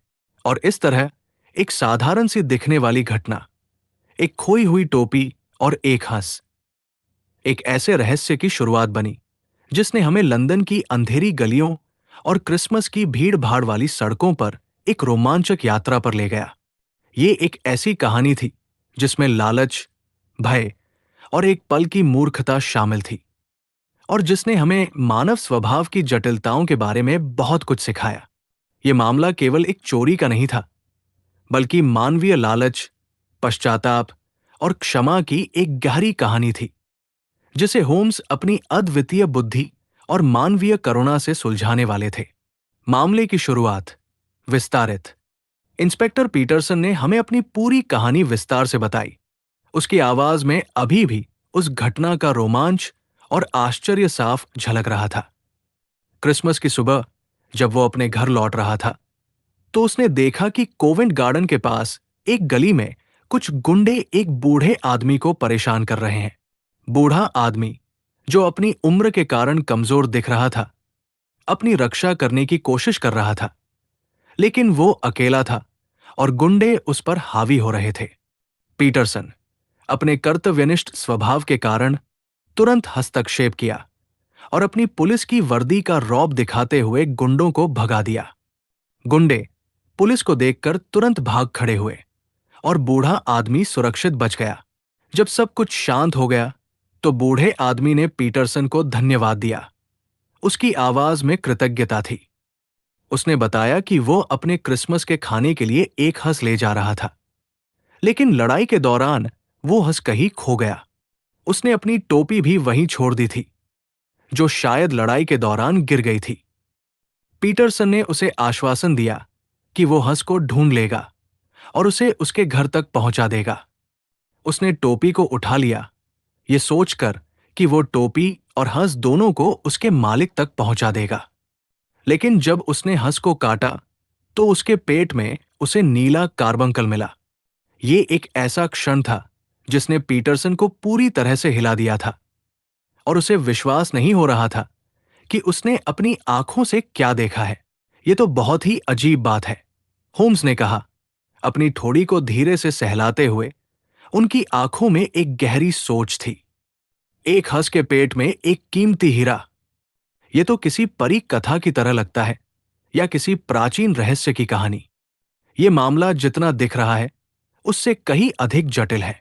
उन्होंने पीटरसन से बूढ़े आदमी के बारे में और जानकारी मांगी। पीटरसन ने बताया कि वो उसे नहीं जानता था, लेकिन उसने उसकी टोपी पर एक नाम देखा था, हेनरी बेकर। ये नाम टोपी के अंदरूनी हिस्से पर सावधानी से लिखा हुआ था, जो ये दर्शाता था कि मालिक अपनी चीजों का ध्यान रखता था। हेनरी बेकर, होम्स ने दोहराया। उनकी आवाज में एक निश्चितता थी। ये नाम हमें इस मामले को सुलझाने में मदद कर सकता है। हमें इस आदमी को ढूंढना होगा, क्योंकि वो इस रहस्य की पहली कड़ी है। उन्होंने टोपी को फिर से उठाया और उसे ध्यान से देखने लगे, जैसे वो कोई प्राचीन कलाकृति हो। ये टोपी हमें हेनरी बेकर के बारे में बहुत कुछ बता सकती है, वॉटसन। देखो, ये एक अच्छी गुणवत्ता की रेशम की टोपी है। एक समय में ये बहुत महंगी रही होगी, लेकिन ये बहुत पुरानी और घिसी हुई है। इसका मतलब है कि हेनरी बेकर एक समय में संपन्न थे, एक सम्मानजनक जीवन जीते थे, लेकिन अब वे गरीबी में जी रहे हैं। शायद अपनी पिछली गलतियों या दुर्भाग्यपूर्ण परिस्थितियों के कारण। इस पर धूल की एक मोटी परत है, जो ये दर्शाती है कि ये लंबे समय से इस्तेमाल नहीं हुई है, और हेनरी बेकर शायद ही कभी बाहर निकलते हैं। और देखो, इस पर एक छोटा सा छेद है, जहां एक पिन लगा हुआ था। ये पिन एक शोक का प्रतीक है, जिसका अर्थ है कि हेनरी बेकर ने हाल ही में किसी प्रियजन को खो दिया है या किसी गहरे दुख से गुजरा है। और अंत में इस पर शराब के कुछ दाग हैं, जो ये दर्शाते हैं कि हेनरी बेकर बहुत अधिक शराब पीते हैं, शायद अपनी परेशानियों को भुलाने के लिए। ये सब एक दुखद कहानी के टुकड़े हैं, वॉटसन, जो इस टोपी में छिपे हैं। तो हमारे पास एक ऐसा व्यक्ति है जो बुद्धिमान है, लेकिन गरीब है, जो एक गतिहीन जीवन जीता है और जो बहुत अधिक शराब पीता है, मैंने कहा, होम्स की बातों को दोहराते हुए। ये तो बहुत अधिक जानकारी नहीं है, होम्स, खासकर जब हमें उसे पूरे लंदन में ढूंढना हो। नहीं, वॉटसन, ये बहुत अधिक जानकारी है, होम्स ने कहा। उनकी आंखों में एक आत्मविश्वास था। ये हमें हेनरी बेकर की एक पूरी तस्वीर देती है, उसकी आदतों और उसके जीवन शैली के बारे में महत्वपूर्ण सुराग देती है। अब हमें केवल उसे ढूंढना है और ये टोपी हमें उसमें मदद करेगी। उन्होंने अखबार में एक विज्ञापन दिया जिसमें लिखा था कि जिसे भी एक खोई हुई टोपी और एक हंस मिला हो, वो बेकर स्ट्रीट के 221 बी पर संपर्क करे। ये एक सामान्य तरीका था जिससे होम्स अक्सर गुमशुदा वस्तुओं के मालिकों को ढूंढते थे, और ये अक्सर सफल भी होता था। अगले दिन एक बूढ़ा आदमी हमारे अपार्टमेंट में आया। वो लंबा और पतला था, जिसके चेहरे पर झुर्रियां थी और आंखों में एक उदासी थी जो उसके जीवन के संघर्षों को दर्शा रही थी। उसने अपना नाम हेनरी बेकर बताया और उसकी आवाज में एक उम्मीद थी कि उसे उसकी खोई हुई चीजें वापस मिल जाएंगी। मुझे पता चला है कि आपको मेरी खोई हुई टोपी और हंस मिला है, उसने कहा। उसकी आवाज में एक हल्की सी कांप थी। होम्स ने उसे टोपी और एक नया हंस दिया जो पीटरसन ने उसके लिए खरीदा था। हेनरी बेकर ने उन्हें धन्यवाद दिया। उसकी आंखों में कृतज्ञता के आंसू थे और वो वहां से चला गया, अपनी खोई हुई चीजें पाकर खुश था। तो ये था हेनरी बेकर, मैंने कहा उसके जाने के बाद। लेकिन वो तो निर्दोष लग रहा था, होम्स। मुझे नहीं लगता कि उसका इस चोरी से कोई लेना देना है। हाँ, वॉटसन, वो निर्दोष है, होम्स ने कहा, अपनी पाइप जलाते हुए। लेकिन उसने हमें एक महत्वपूर्ण सुराग दिया है। उसने हमें बताया कि उसने हंस कहां से खरीदा था, और ये सुराग हमें असली अपराधी तक ले जाएगा। हेनरी बेकर ने बताया था कि उसने हंस कोवेंट गार्डन के एक बाजार से खरीदा था, एक पब के मालिक से जिसका नाम विंडीगेट था। ये जानकारी एक महत्वपूर्ण कड़ी थी जो हमें इस रहस्य की जड़ तक ले जाने वाली थी। तो अब हमें कोवेंट गार्डन जाना होगा, वॉटसन, होम्स ने कहा, अपनी जैकेट पहनते हुए, और हमें विंडीगेट से मिलना होगा। मुझे लगता है कि वो हमें इस मामले के बारे में और भी बहुत कुछ बता सकता है। ये मामला अब और दिलचस्प होता जा रहा है। जांच विस्तारित। हम कोवेंट गार्डन के लिए रवाना हुए, जहां क्रिसमस की भीड़ भाड़ और चहल पहल अपने चरम पर थी। बाजार में हर तरह की चीजें बिक रही थी, ताजे फल और सब्जियां, सुगंधित मसाले, रंगीन फूल और क्रिसमस की सजावट के सामान। हवा में विभिन्न प्रकार की खुशबुएं तैर रही थी और हर तरफ लोगों की आवाजें, विक्रेताओं की पुकारें और बच्चों की हंसी गूंज रही थी। ये लंदन का एक जीवंत और रंगीन हिस्सा था, जहां जीवन अपनी पूरी गति से चल रहा था। हमने विंडीगेट के पब को ढूंढ निकाला। ये एक छोटा, पुराना पब था, जिसकी दीवारों पर शिकार के चित्र लगे हुए थे और हवा में शराब और तंबाकू की एक तेज, परिचित गंध थी। पब के अंदर कुछ लोग बियर पी रहे थे और जोर जोर से बातें कर रहे थे, जबकि कुछ शांत कोने में बैठकर अपनी पाई पी रहे थे। विंडीगेट एक मोटा, हंसमुख आदमी था, जिसके चेहरे पर हमेशा एक मुस्कान रहती थी, और उसकी लाल गालें उसकी अच्छी सेहत का प्रमाण थी। जब हमने उससे हंस के बारे में पूछा, तो वो थोड़ा हैरान हुआ। उसकी भौहें सिकुड़ गई। हंस, उसने कहा, अपनी मोटी भौहों को सिकोड़ते हुए। मैं तो हर रोज सैकड़ों हंस बेचता हूं, मिस्टर होम्स। मुझे कैसे याद रहेगा कि मैंने कौन सा हंस किसे बेचा और कब? ये तो असंभव है। होम्स ने उसे नीले कार्बंकल के बारे में बताया और कैसे वो एक हंस के पेट में मिला था। विंडीगेट की आंखें आश्चर्य से फैल गई और उसके चेहरे पर एक अजीब सा भाव आ गया, जैसे उसने कोई अविश्वसनीय कहानी सुन ली हो। नीला कार्बंकल, एक हंस के पेट में? ये तो अविश्वसनीय है। मैंने अपने जीवन में कभी ऐसी बात नहीं सुनी। ये तो किसी जादुई कहानी जैसा लगता है। उसने हमें बताया कि वो अपने हंस ब्रिक्सटन के एक फार्म से खरीदता है, जिसकी मालिक मिसेज ओकशाट है। उसने ये भी बताया कि वो हर साल क्रिसमस से पहले मिसेज ओकशाट से बड़ी संख्या में हंस खरीदता है, और वे सभी हंस एक ही झुंड से आते हैं। तो अब हमें ब्रिक्सटन जाना होगा, वॉटसन, होम्स ने कहा, अपनी नोटबुक में कुछ महत्वपूर्ण बिंदु लिखते हुए। और हमें मिसेज ओकशाट से मिलना होगा। मुझे लगता है कि हम अब रहस्य के बहुत करीब पहुंच रहे हैं और जल्द ही इस पहेली को सुलझा लेंगे। हम ब्रिक्सटन के लिए रवाना हुए। ये लंदन के बाहरी इलाके में एक शांत ग्रामीण इलाका था, जहां छोटे छोटे फार्म हाउस और हरे भरे खेत थे।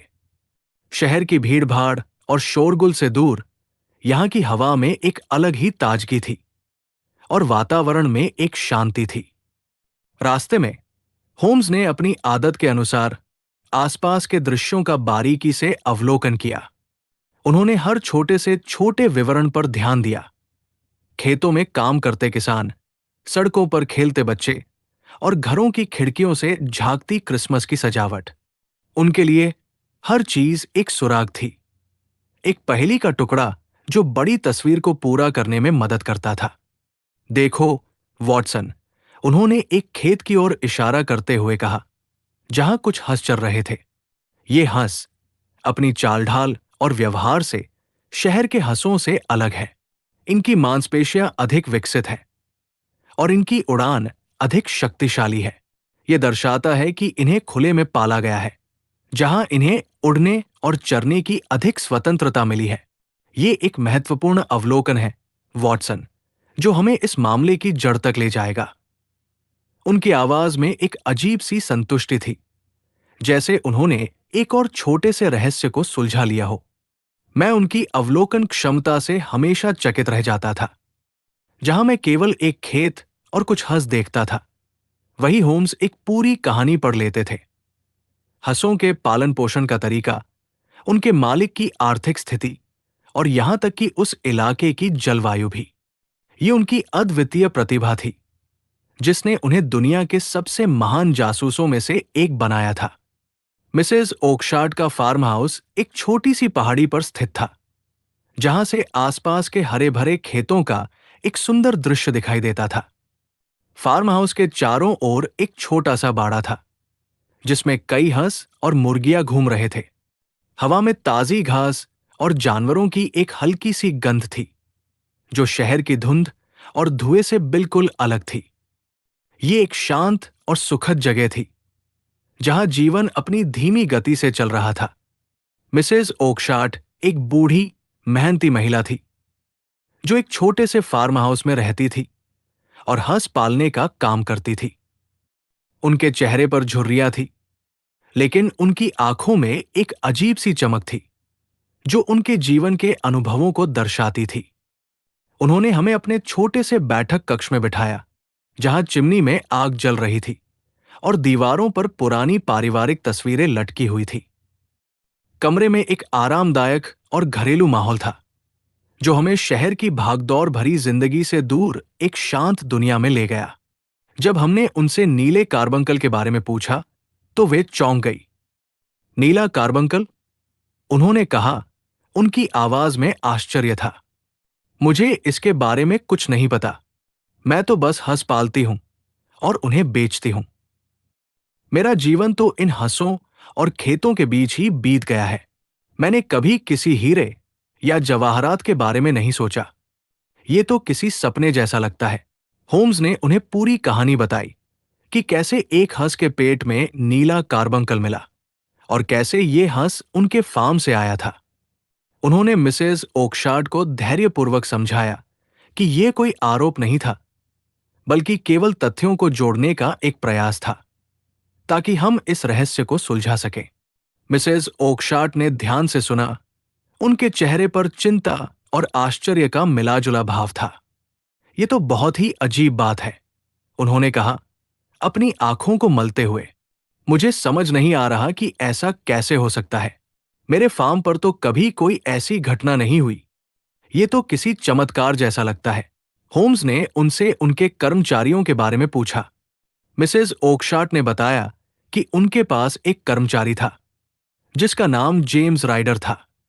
वह एक ईमानदार और मेहनती आदमी था, लेकिन हाल ही में वो थोड़ा परेशान और चिंतित रहने लगा था। वो हमेशा से एक अच्छा लड़का था, मिसेज ओकशार्ट ने कहा। उनकी आवाज में थोड़ी उदासी थी, लेकिन पिछले कुछ हफ्तों से वो बदला बदला सा लग रहा था। वो अक्सर अकेला रहता था और किसी से बात नहीं करता था। मुझे लगा कि शायद उसे कोई परेशानी है, लेकिन उसने कभी मुझे बताया नहीं। वो कुछ छिपा रहा था, मुझे ऐसा महसूस हुआ। James rider? होम्स ने पूछा। उनकी आंखों में एक नई चमक थी, जैसे उन्होंने एक महत्वपूर्ण सुराग पकड़ लिया हो। क्या वो वही आदमी है जो काउंटेस ऑफ मोरकार के होटल में काम करता था? हाँ, मिस्टर होम्स, मिसेस ओकशार्ट ने कहा। वो वही काम करता था, लेकिन हाल ही में उसने नौकरी छोड़ दी थी। मुझे नहीं पता कि क्यों। उसने कहा कि उसे शहर में कोई और काम मिल गया है, लेकिन मुझे लगा कि वो कुछ छिपा रहा है। वो बहुत जल्दी में था, जैसे किसी चीज से भाग रहा हो या किसी बड़ी परेशानी में हो। होम्स ने मुस्कुराते हुए कहा, मुझे लगता है कि हमें जेम्स राइडर से मिलना होगा। मुझे लगता है कि वो हमें इस मामले के बारे में बहुत कुछ बता सकता है और इस रहस्य को सुलझाने में हमारी मदद कर सकता है। होम्स ने अपनी जीत का आनंद लिया, लेकिन बिना किसी घमंड के। उनके चेहरे पर एक हल्की सी मुस्कान थी, जो ये दर्शाती थी कि वे अब रहस्य के बहुत करीब पहुंच चुके थे और जल्द ही इस पहेली को सुलझा लेंगे। मिसेस ओकशार्ट ने हमें बताया कि जेम्स राइडर का एक दोस्त था जिसका नाम मॉरिसन था, और वो शहर में एक छोटे से कमरे में रहता था। उन्होंने हमें मॉरिसन का पता दिया और हम तुरंत ब्रिक्सटन से लंदन के लिए रवाना हो गए। रास्ते में होम्स ने अपनी पाइप जलाई और धुएं के छल्ले हवा में छोड़ने लगे। उनके चेहरे पर एक गहरी सोच का भाव था, जैसे वे सभी टुकड़ों को एक साथ जोड़ने की कोशिश कर रहे हों और इस जटिल पहेली को सुलझाने के लिए एक अंतिम योजना बना रहे हों। तो वॉटसन, उन्होंने कहा, अब हमारे पास एक पूरी तस्वीर है। जॉन हॉनर, प्लम्बर, जिसे चोरी के आरोप में गिरफ्तार किया गया है, निर्दोष है। असली चोर जेम्स राइडर है, जिसने कार्बंकल को चोरी किया और उसे हंस के पेट में छिपा दिया। लेकिन सवाल यह है कि उसने ऐसा क्यों किया और वो इतना घबराया हुआ क्यों था। ये एक ऐसा पहलू है जिसे हमें समझना होगा, और यही हमें इस मामले की जड़ तक ले जाएगा। मैंने उनकी बात से सहमति व्यक्त की। लेकिन होम्स, अगर जेम्स राइडर ने कार्बंकल को चोरी किया, तो उसने उसे हंस के पेट में क्यों छिपाया? वो उसे अपने साथ क्यों नहीं ले गया? ये तो बहुत ही अजीब लगता है। यही तो रहस्य है, वॉटसन, होम्स ने कहा। उनकी आवाज में एक हल्की सी रहस्यमयता थी। जेम्स राइडर ने कार्बंकल को चोरी किया, लेकिन जब वो होटल से भाग रहा था, तो उसने देखा कि पुलिस उसका पीछा कर रही है। वो घबरा गया और उसने कार्बंकल को अपने हंस के पेट में छिपा दिया, ये सोचकर कि ये सबसे सुरक्षित जगह है। वो सोच रहा था कि वो हंस को अपने साथ ले जाएगा और फिर कार्बंकल को बेच देगा। लेकिन जब वो होटल से भाग रहा था, तो उसने देखा कि पुलिस उसका पीछा कर रही है। वो घबरा गया और उसने हंस को एक बूढ़े आदमी को बेच दिया, जो उसे नहीं जानता था। वो बूढ़ा आदमी हेनरी बेकर था। होम्स ने एक गहरी सांस ली। ये एक ऐसी कहानी है जिसमें लालच, भय और एक पल की मूर्खता शामिल है, जो एक इंसान को गलत रास्ते पर ले जाती है। हम लंदन की भीड़ भाड़ वाली सड़कों से होते हुए मॉरिसन के पते पर पहुंचे। ये एक पुरानी, टूटी फूटी इमारत थी, जिसकी खिड़कियों पर धूल जमी हुई थी और दीवारों पर काई लगी हुई थी। इमारत के अंदर हवा में सीलन और गरीबी की एक अजीब सी गंध थी, जो वहां रहने वाले लोगों के संघर्षों को दर्शा रही थी। हमने सीढ़ियां चढ़ी और मॉरिसन के कमरे का दरवाजा खटखटाया। मॉरिसन ने दरवाजा खोला। वह एक छोटा, दुबला पतला आदमी था, जिसकी आंखों में भय और चिंता का भाव था, जैसे वो किसी बड़ी परेशानी में हो। जब हमने उससे जेम्स राइडर के बारे में पूछा, तो वो पहले तो घबरा गया, लेकिन फिर उसने हमें बताया कि जेम्स राइडर उसके कमरे में छिपा हुआ है और वो बहुत डरा हुआ है। वो बहुत डरा हुआ है, सर, मॉरिसन ने कहा। उसकी आवाज में कांप थी। वो जानता है कि उसने गलती की है और वो पुलिस से भाग रहा है। वो अपनी जिंदगी से बहुत परेशान है। होम्स ने मॉरिसन को शांत किया और उसे आश्वासन दिया कि हम केवल जेम्स राइडर से बात करना चाहते हैं और उसे कोई नुकसान नहीं पहुंचाएंगे।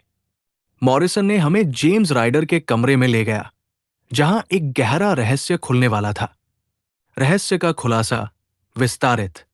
जेम्स राइडर एक छोटे से अंधेरे कमरे में छिपा हुआ था, जहां सूरज की रोशनी मुश्किल से ही पहुंच पाती थी। जब हमने उसे पाया तो वो डरा हुआ और घबराया हुआ था। उसके चेहरे पर अपराध बोध और पश्चाताप की गहरी छाप थी।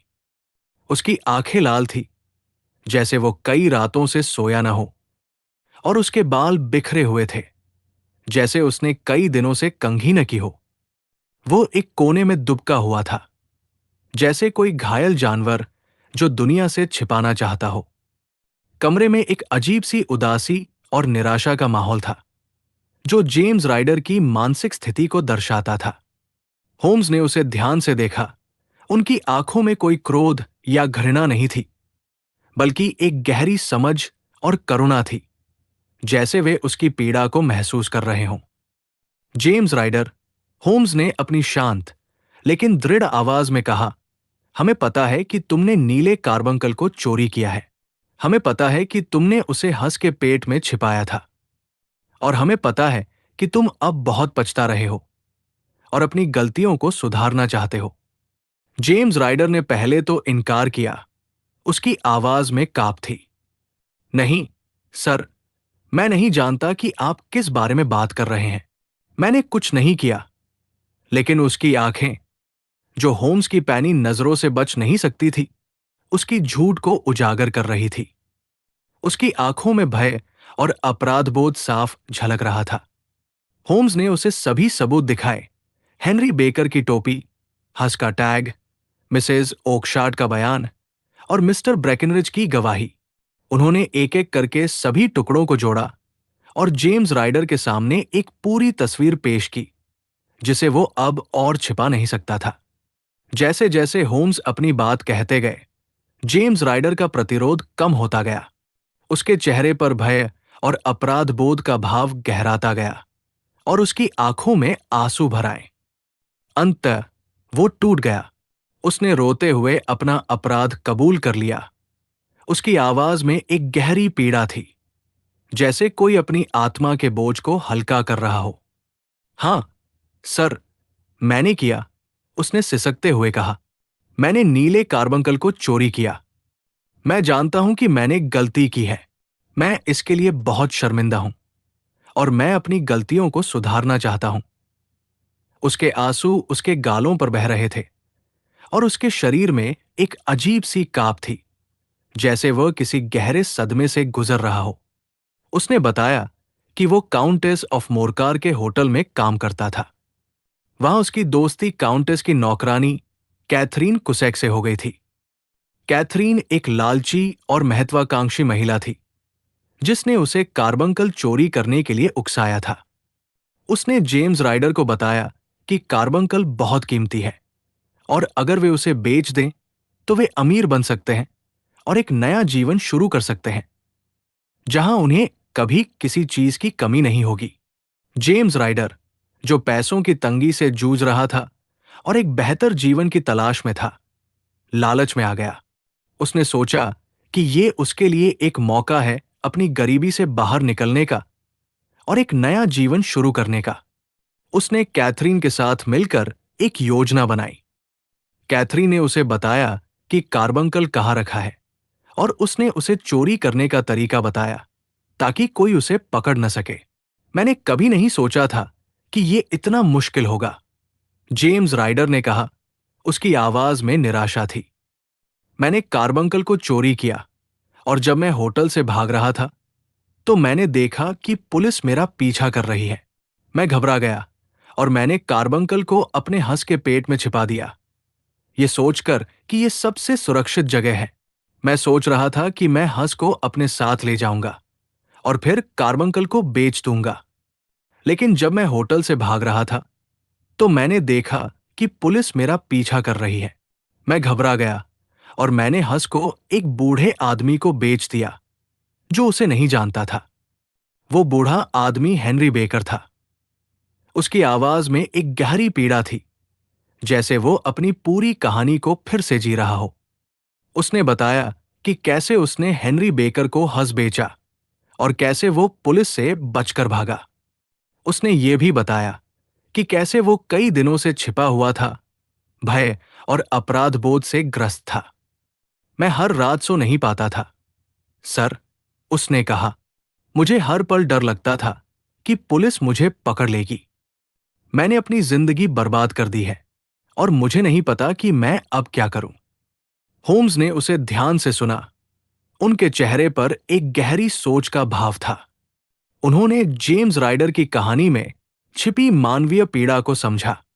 उन्होंने देखा कि जेम्स राइडर केवल एक अपराधी नहीं था, बल्कि एक ऐसा व्यक्ति भी था जो परिस्थितियों का शिकार था और जिसने एक पल के लालच में एक बड़ी गलती कर दी थी, जिसके लिए वो अब बहुत पछता रहा था।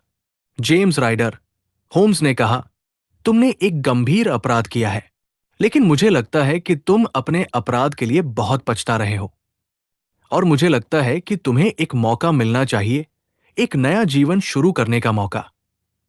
होम्स ने एक गहरी सांस ली, जैसे वे एक महत्वपूर्ण निर्णय ले रहे हों जो उसके जीवन को बदल सकता था। मैंने होम्स की ओर देखा, आश्चर्यचकित था। क्या वे सचमुच इस अपराधी को जाने देंगे? क्या ये न्याय के सिद्धांतों के खिलाफ नहीं होगा? मेरे मन में कई सवाल उठ रहे थे, लेकिन मैंने चुप रहना ही बेहतर समझा। मैं जानता था कि होम्स के पास हमेशा एक कारण होता है और उनका निर्णय हमेशा गहरा और विचारशील होता है, जो केवल कानून के दायरे तक सीमित नहीं होता। होम्स ने जेम्स राइडर को जाने दिया। उन्होंने उसे बताया कि वे उसे पुलिस को नहीं सौंपेंगे, लेकिन उसे अपनी जिंदगी सुधारनी होगी और एक ईमानदार आदमी बनना होगा। तुम्हें एक नया जीवन शुरू करना होगा, जेम्स राइडर, होम्स ने कहा। तुम्हें अपनी गलतियों से सीखना होगा और एक ईमानदार आदमी बनना होगा। अगर तुम ऐसा करोगे, तो मैं तुम्हें विश्वास दिलाता हूं कि तुम एक बेहतर इंसान बनोगे और अपनी जिंदगी को एक नई दिशा दे पाओगे। जेम्स राइडर ने होम्स को धन्यवाद दिया। उसकी आंखों में कृतज्ञता के आंसू थे। मैं आपको कभी नहीं भूलूंगा, सर, उसने कहा। आपने मुझे एक नया जीवन दिया है। मैं आपको निराश नहीं करूंगा और मैं अपनी पूरी कोशिश करूंगा कि मैं एक अच्छा इंसान बनूं। वो वहां से चला गया। उसके कदमों में एक नई आशा थी और उसके चेहरे पर एक नई चमक थी। समापन विस्तारित। हम बेकर स्ट्रीट पर वापस आ गए, जहां क्रिसमस की रात की शांति और सुंदरता हमें घेर रही थी। लंदन की सड़कें शांत थी और बर्फ की एक मोटी चादर ने शहर को एक जादुई, शांत आवरण में लपेट लिया था। चिमनी की आग की सुनहरी रोशनी दीवारों पर नाच रही थी और लकड़ी के जलने की धीमी चटकने की आवाज एक आरामदायक संगीत की तरह लग रही थी, जो हमें दिन भर की थकान से राहत दे रही थी। बाहर बर्फ अभी भी धीरे धीरे गिर रही थी और शहर एक शांत, रहस्यमय आवरण में लिपटा हुआ था, जैसे कोई प्राचीन कहानी का पन्ना खुल रहा हो। होम्स अपनी कुर्सी पर बैठे थे। उनकी आंखें बंद थी और उनके चेहरे पर एक गहरी सोच का भाव था, जैसे वे किसी गहरे दार्शनिक विचार में डूबे हुए हों। मैंने अपनी नोटबुक में लिखना जारी रखा, इस मामले के हर विवरण को दर्ज करते हुए और होम्स के असाधारण निर्णय पर विचार करते हुए। मुझे समझ नहीं आ रहा था कि उन्होंने जेम्स राइडर को क्यों जाने दिया, लेकिन मुझे विश्वास था कि उनके पास एक गहरा कारण होगा। वॉटसन, होम्स ने अपनी पाइप से एक लंबा कश लेते हुए कहा। उनकी आवाज में एक दार्शनिक गहराई थी। मुझे लगता है कि हमने एक अच्छा काम किया है। हमने एक निर्दोष व्यक्ति को जेल जाने से बचाया है और हमने एक अपराधी को एक नया जीवन शुरू करने का मौका दिया है। क्या ये न्याय नहीं है? क्या ये सच्चा न्याय नहीं है जो केवल सजा देने में नहीं बल्कि सुधारने में भी विश्वास रखता है। लेकिन होम्स, मैंने कहा, क्या यह सही था कि आपने उसे जाने दिया? वो एक अपराधी था। कानून के अनुसार उसे सजा मिलनी चाहिए थी ताकि दूसरों को भी सबक मिले। होम्स ने अपनी आंखें खोली और मेरी ओर देखा। उनकी गहरी, भूरी आंखों में एक अजीब सी चमक थी जो उनके सबसे गहरे और दार्शनिक विचारों को दर्शाती थी। देखो, वॉटसन, उन्होंने कहा, न्याय केवल कानून की मोटी-मोटी किताबों में नहीं, बल्कि मानव हृदय की गहराइयों में भी पाया जाता है। कभी-कभी सबसे बड़ा न्याय क्षमा में ही निहित होता है, खासकर उन लोगों के लिए जो अपनी गलतियों से सीखते हैं और उन्हें सुधारना चाहते हैं। जेम्स राइडर ने गलती की थी, लेकिन वो अपने अपराध के लिए बहुत पछता रहा था और मुझे लगता है कि उसे एक मौका मिलना चाहिए था। अगर हम उसे जेल भेज देते तो वो शायद एक और अपराधी बन जाता और उसकी जिंदगी पूरी तरह से बर्बाद हो जाती। लेकिन उसे क्षमा करके हमने उसे एक बेहतर इंसान बनने का मौका दिया है। एक ऐसा इंसान जो अपनी गलतियों से सीखेगा और समाज के लिए कुछ अच्छा करेगा। उनकी बातें हमेशा मुझे एक नए और गहरे दृष्टिकोण से सोचने पर मजबूर कर देती थी। वे केवल एक जासूस नहीं थे, बल्कि एक दार्शनिक भी थे जो मानव स्वभाव की जटिलताओं और कमजोरियों को गहराई से समझते थे। मुझे पता था कि यह क्रिसमस का मौसम था और इस मौसम में होम्स का मानवीय पक्ष, जो अक्सर उनकी तार्किक कठोरता के पीछे छिपा रहता था, और भी अधिक उजागर होता था। वे हमेशा न्याय के साथ साथ दया और क्षमा के महत्व पर भी जोर देते थे, खासकर उन लोगों के लिए जो परिस्थितियों के शिकार होते थे।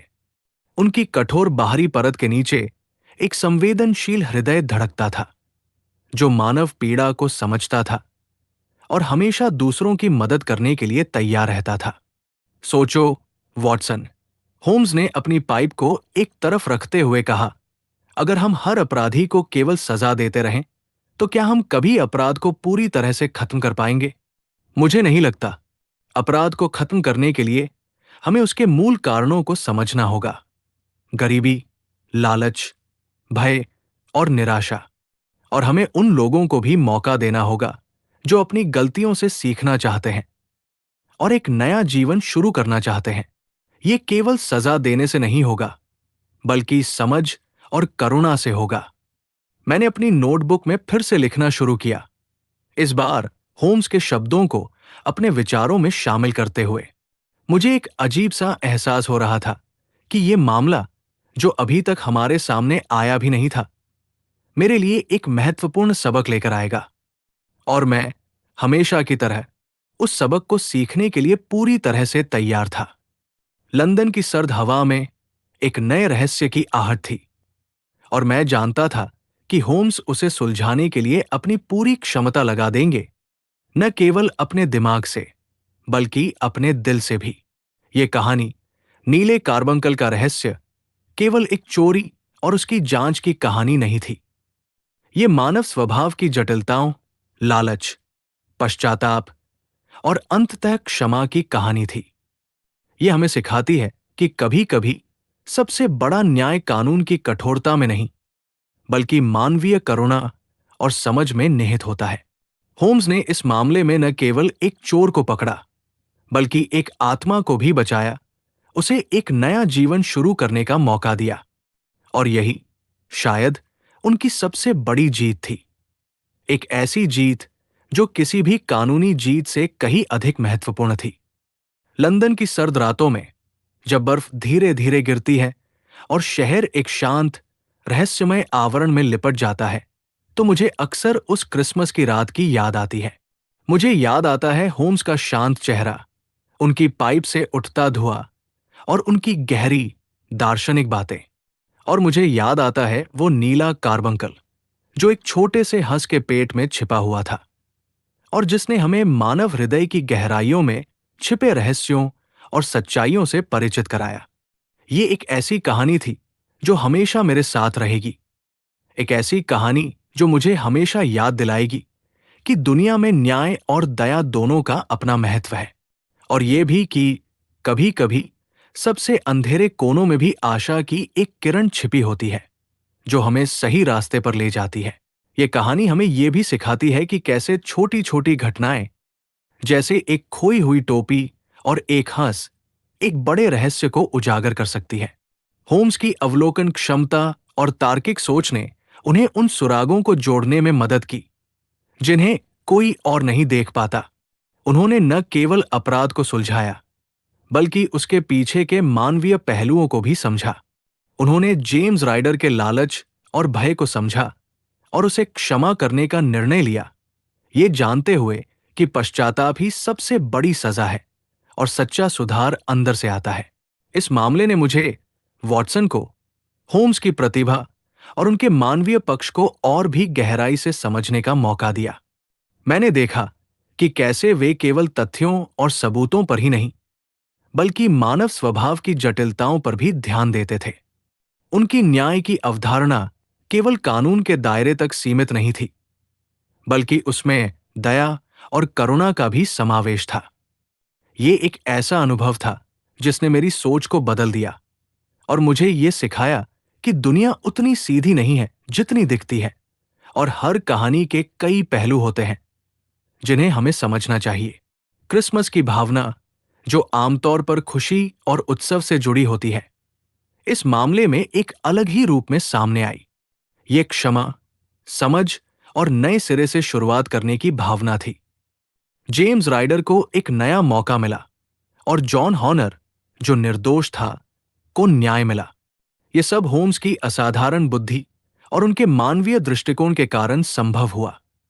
एक ऐसा दृष्टिकोण जो केवल कानून के नियमों से बंधा नहीं था। और इस तरह नीले कार्बंकल का रहस्य, जो एक छोटे से अपराध के रूप में शुरू हुआ था, एक गहरे मानवीय नाटक में बदल गया जिसने हमें जीवन के कुछ सबसे महत्वपूर्ण सबक सिखाए।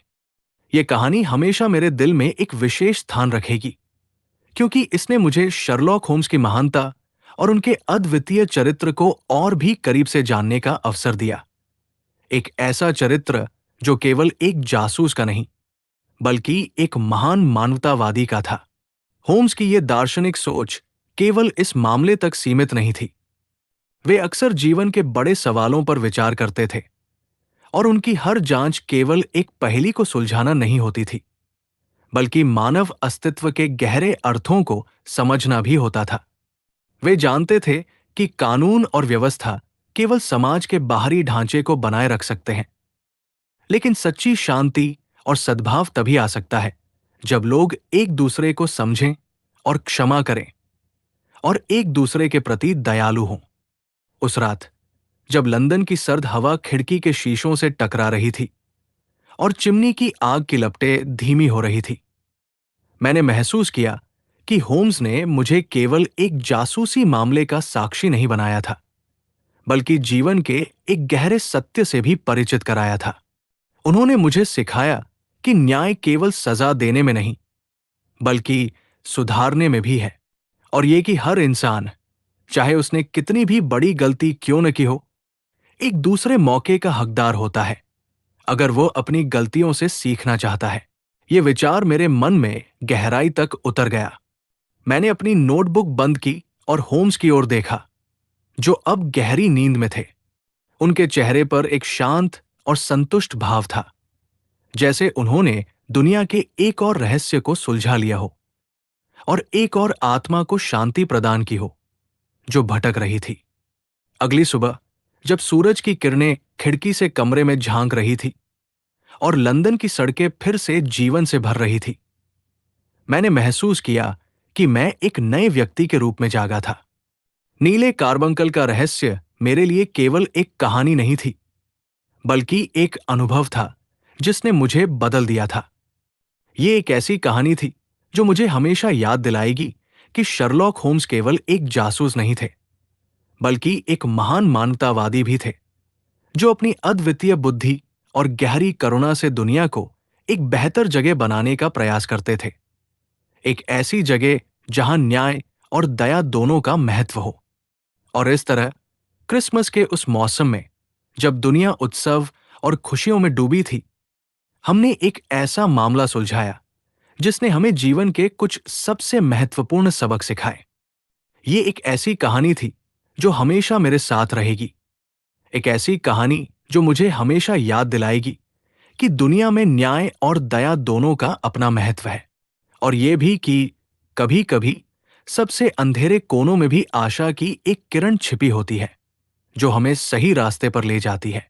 ये एक ऐसी कहानी थी जो मुझे हमेशा याद दिलाएगी कि शर्लॉक होम्स केवल एक जासूस नहीं थे, बल्कि एक महान मानवतावादी भी थे जो अपनी अद्वितीय बुद्धि और गहरी करुणा से दुनिया को एक बेहतर जगह बनाने का प्रयास करते थे। इस कहानी का अंत जेम्स राइडर की क्षमा और जॉन हॉनर की बेगुनाही की पुष्टि के साथ होम्स के न्याय के प्रति अद्वितीय दृष्टिकोण को दर्शाता है। उन्होंने दिखाया कि सच्चा न्याय केवल अपराध को दंडित करने में नहीं, बल्कि उसके पीछे के मानवीय कारणों को समझने और सुधार का अवसर प्रदान करने में भी निहित है। ये एक ऐसा सबक था जो वॉटसन के लिए ही नहीं, बल्कि हर उस पाठक के लिए भी था जो इस कहानी को पढ़ता है और जीवन के गहरे अर्थों को समझना चाहता है। लंदन की सड़कों पर जहां अनगिनत कहानियां रोज जन्म लेती हैं और मर जाती हैं, नीले कार्बंकल का रहस्य एक ऐसी कहानी बन गई जो समय की कसौटी पर खरी उतरी। ये एक ऐसी कहानी थी जिसने दिखाया कि कैसे एक छोटा सा हीरा एक हंस के पेट में छिपा हुआ मानव स्वभाव की गहराइयों को उजागर कर सकता है, और कैसे एक महान जासूस अपनी अद्वितीय बुद्धि और मानवीय करुणा से न केवल अपराध को सुलझा सकता है, बल्कि जीवन के गहरे अर्थों को भी समझा सकता है और लोगों को एक बेहतर इंसान बनने के लिए प्रेरित कर सकता है। और इस तरह बेकर स्ट्रीट के 221 बी नंबर पर चिमनी की आग की सुनहरी रोशनी में शर्लॉक होम्स और डॉक्टर वॉटसन ने एक और रहस्य को सुलझाया और दुनिया को एक और कहानी दी जो हमेशा के लिए याद रखी जाएगी।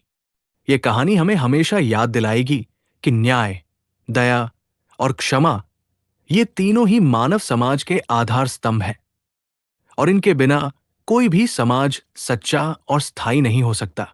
ये एक ऐसी कहानी थी जो हमें हमेशा प्रेरित करती रहेगी। एक ऐसी कहानी जो हमें हमेशा ये सिखाएगी कि जीवन में सबसे महत्वपूर्ण चीज क्या है और हमें कैसे जीना चाहिए। ये कहानी केवल एक जासूसी रोमांच नहीं थी, बल्कि एक गहरा मानवीय अध्ययन था। होम्स ने दिखाया कि कैसे एक छोटी सी चोरी भी मानवीय लालच, भय और पश्चाताप की जटिल परतों को उजागर कर सकती है। उन्होंने ये भी साबित किया कि सच्चा न्याय केवल कानून की किताबों में नहीं, बल्कि मानवीय समझ और करुणा में निहित है। जेम्स राइडर को क्षमा करके होम्स ने उसे एक नया जीवन दिया, एक ऐसा जीवन जहां वह अपनी गलतियों से सीखकर एक बेहतर इंसान बन सकता था। यह निर्णय, जो कई लोगों को असामान्य लग सकता था, होम्स की गहरी अंतर्दृष्टि और उनके मानवीय मूल्यों का प्रमाण था। वॉटसन के लिए यह मामला शर्लॉक होम्स के चरित्र के एक नए पहलू को उजागर करने वाला था। उन्होंने देखा कि होम्स केवल एक तार्किक मशीन नहीं थे, बल्कि एक संवेदनशील आत्मा भी थे जो मानव पीड़ा को समझते थे। होम्स की यह क्षमता कि वे अपराध के पीछे के मानवीय कारणों को समझें और सहानुभूति दिखाएं, उन्हें अन्य जासूसों से अलग करती थी। यह अनुभव वॉटसन के लिए एक मूल्यवान सबक था, जिसने उन्हें यह सिखाया कि जीवन में केवल तथ्यों और सबूतों पर ही नहीं, बल्कि मानवीय भावनाओं और नैतिक विचारों पर भी ध्यान देना चाहिए। क्रिसमस का मौसम, जो आमतौर पर खुशी और उत्सव का प्रतीक होता है, इस कहानी में एक गहरे अर्थ के साथ आया। ये क्षमा, मुक्ति और नए सिरे से शुरुआत करने का मौसम बन गया। जेम्स राइडर को अपने अपराधों से मुक्ति मिली और जॉन हॉर्नर को अपनी बेगुनाही का प्रमाण मिला। ये सब होम्स की असाधारण बुद्धि और उनके मानवीय दृष्टिकोण के कारण संभव हुआ। एक ऐसा दृष्टिकोण जो केवल अपराध को दंडित करने में नहीं, बल्कि समाज को सुधारने में विश्वास रखता था। लंदन की सर्द रातों में जब बर्फ की चादर शहर को ढक लेती है और चिमनी की आग की लपटें धीमी हो जाती है, तो नीले कार्बंकल की कहानी एक ऐसी किंवदंती बन जाती है जो हमेशा याद रखी जाएगी। ये कहानी हमें याद दिलाती है कि सबसे छोटे और सबसे अप्रत्याशित स्थानों में भी महान रहस्य और गहरे मानवीय सबक छिपे हो सकते हैं। ये हमें यह भी सिखाती है कि कैसे एक महान दिमाग अपनी तार्किक शक्ति और मानवीय करुणा के साथ न केवल अपराध को सुलझा सकता है, बल्कि जीवन के गहरे अर्थों को भी उजागर कर सकता है। और इस तरह बेकर स्ट्रीट के 221 बी नंबर पर शर्लॉक होम्स और डॉक्टर वॉटसन ने एक और अध्याय लिखा। एक ऐसा अध्याय जो केवल एक जासूसी कहानी नहीं था, बल्कि मानवीय आत्मा की जटिलताओं और उसकी अदम्य भावना का एक प्रमाण था। यह कहानी हमें हमेशा प्रेरित करती रहेगी। ये सिखाती रहेगी कि न्याय, दया और क्षमा ही सच्चे मानवीय मूल्य हैं, और इनके बिना कोई भी समाज पूर्ण नहीं हो सकता। ये एक ऐसी कहानी थी जो हमें हमेशा याद दिलाएगी कि शर्लॉक होम्स केवल एक जासूस नहीं थे, बल्कि एक महान मानवतावादी भी थे, जो अपनी अद्वितीय बुद्धि और गहरी करुणा से दुनिया को एक बेहतर जगह बनाने का प्रयास करते थे।